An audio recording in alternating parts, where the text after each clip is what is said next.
now. Aaron Fox says the Warriors will try to even up their road record on a 6-game road trip, but we did see the return of Steph Curry Friday night against the Pels after missing 2 games due to a pelvic contusion, and thankfully it was no structural damage. With that, and Steph Curry moved around well, just didn't have his efficiency. Fezzi fell 7-21 from the floor, 5-16, 23 points. Did come up with 3 steals and 6 assists, so the efficiency should come back, but came out clean, played 33 minutes and 54 seconds. Well, Steph Curry's 40% shooting is exactly what the Warriors needed for the offense to keep working, Bonte. When he comes into the game, his efficiency numbers don't really matter because the defenses are selling out. You have 2-3 guys at times going out at Steph, and he's able to make shots and make shots available for guys like Jonathan Kaminga, Moses Moody. All these guys can get shots and are able to get wide open layups at the rim because the defense is coinciding on Steph or converging on Steph the whole game.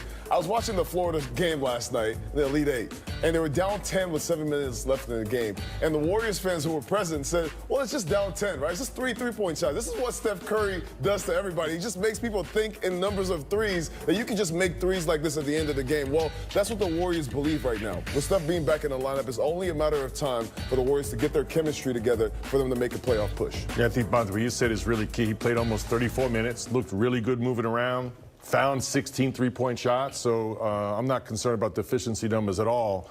And to start the game, Willie Green really sold out defensively, trying to take Steph out of the game offensively. But I thought he looked really good. And I said, to find 16 3-point shots in the course of a game, you got to be moving pretty well. No doubt about the Warriors shooting overall. We'll get to that a little bit later. 22 of 93 from the 3-point line over their last 2 nights. So somebody's got to start making some shots, and hopefully. Jonathan was good. You know, he gives us the attack to the rim. He got to the foul line, 8 times. Rebounded well. So I thought he had a good night. The dive to the rim when JK sets that ball screen for Steph puts a lot of pressure on the defense, and that was really key tonight. The 2 of them connected for 3 or 4 of those, and that was helpful. He's a force when he gets in the paint and get a mismatch or gets downhill. So if I can create some attention, like you say, get him in the pocket, he's really gotten better at seeing the angles in the lane. If he doesn't have anything getting off of it, and it's something we need to utilize, depending on matchups. I can get going off his pick and roll, or I can, like get him in the pocket with an advantage and he can take over. All right, time now for our connection with the great KB, Kareth Burke, the Petaluma's finest, Dalton Johnson, courtesy of Comcast Business. Every connection counts. And you heard from Steve Kerr and Steph Curry right there discussing the importance of Jonathan Kaminga. And you saw the 2-man game in that New Orleans game as he did come off the bench and score 16 points, KB. So we know how important JK is. It's about him relishing in this role and getting the time to really play through the mistakes here. But I know it's only 9 games left. We don't have much time here, right? Yeah, well, if Steph Curry has positive things to say about Jonathan Kaminga, I'm going to give him the benefit of the doubt. Yeah, and Jonathan Kaminga has only been back for 8 games. So, yes, he joined a new team. Like, the Jimmy Butler impact transformed what this team looked like. That's going to take some time for him to play with Jimmy.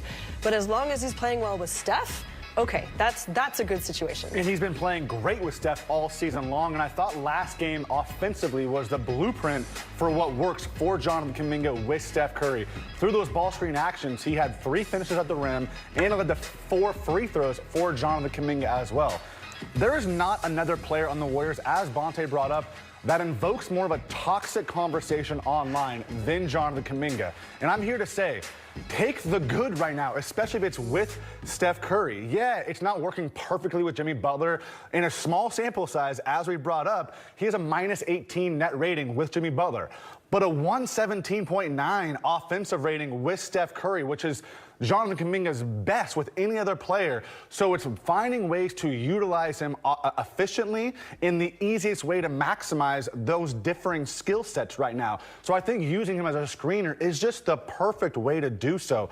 There's only a little bit of time left, but a team that has their best players be 35, 35, and 37, if you have this athletic marvel who's 22 years old, I'm not going to focus on the negative. I'm going to focus on the positive and go, that is how someone can just walk into 16 points and just be so efficient at the rim with the greatest 3-point shooter of all time as well. Yeah, in his 8 games back, I was looking at other things. Has he been sped up? Has he been making mistakes? He's only averaging 1 turnover and 2 fouls a game, so he's not falling into those sped up kind of traps, while also being, say, your leading scorer as a reserve or your leading rebounder as a reserve. So Jonathan Kaminga, in this time back where an injury, the longest injury of his career, really sort of reset things for him, and then he joined a new team essentially with Jimmy.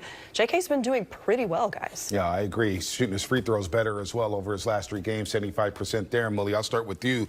There's been no team in NBA history where their top 3 players at 37, 35, and 35 that has won an NBA championship. Now, this team has been known to make history, but that's going against every team in the history of the game. So the importance of Jonathan Kaminga, I think, is massive for this team. Yeah, I think it's obvious Steph, Draymond, and Jimmy Butler need a guy like JK to support them. Brandon Pajemski, Mosley, all the younger players need to support and elevate the 3 older stars on this team.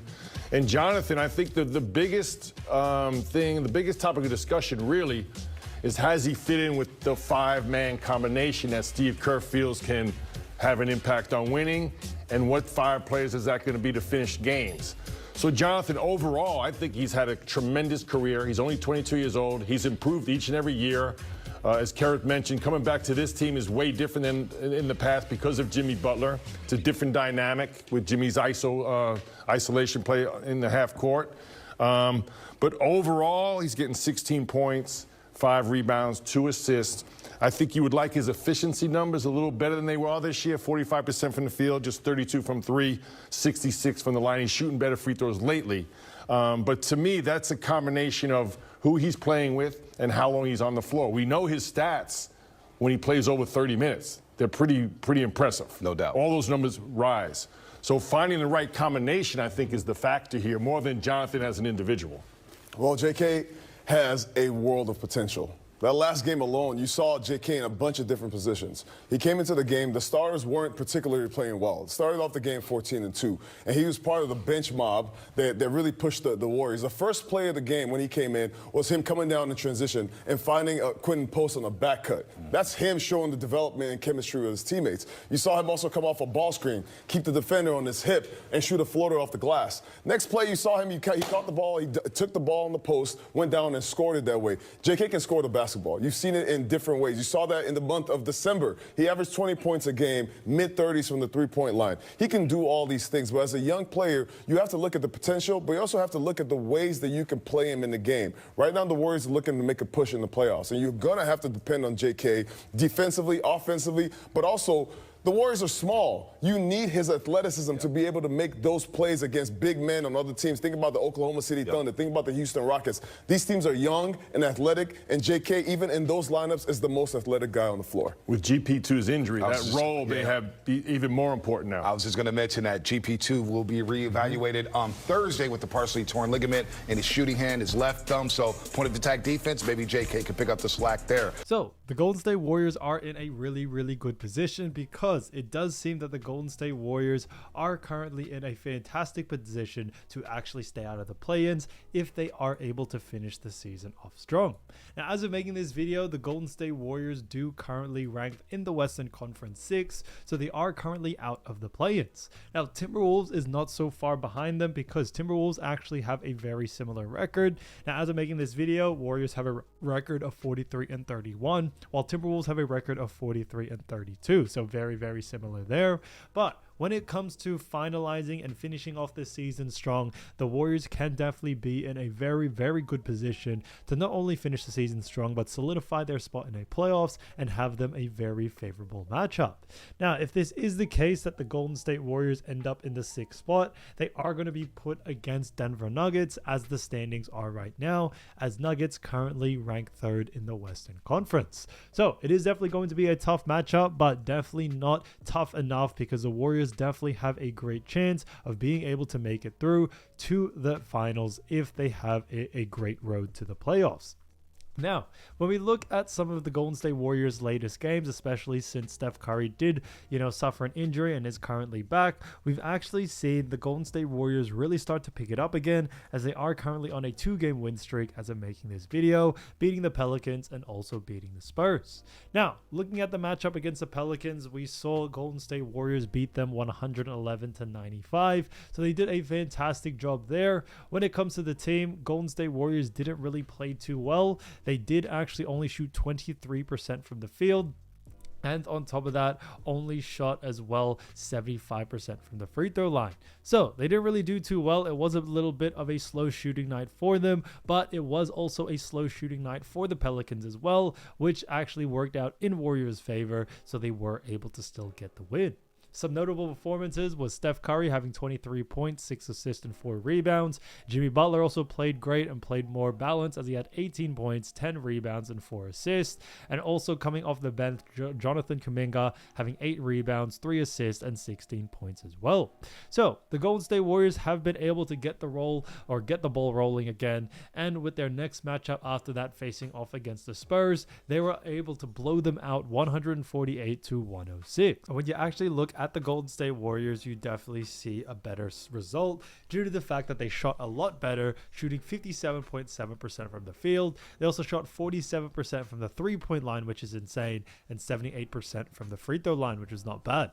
So they shot a lot better in that three-point range. You know, when you look at the Spurs, who only shot 38, they shot 47, so it was a no-brainer that they were able to get the win. But a big notable performance in this matchup wasn't actually Steph Curry. It wasn't Jimmy Butler. It was Brandon Podziemski.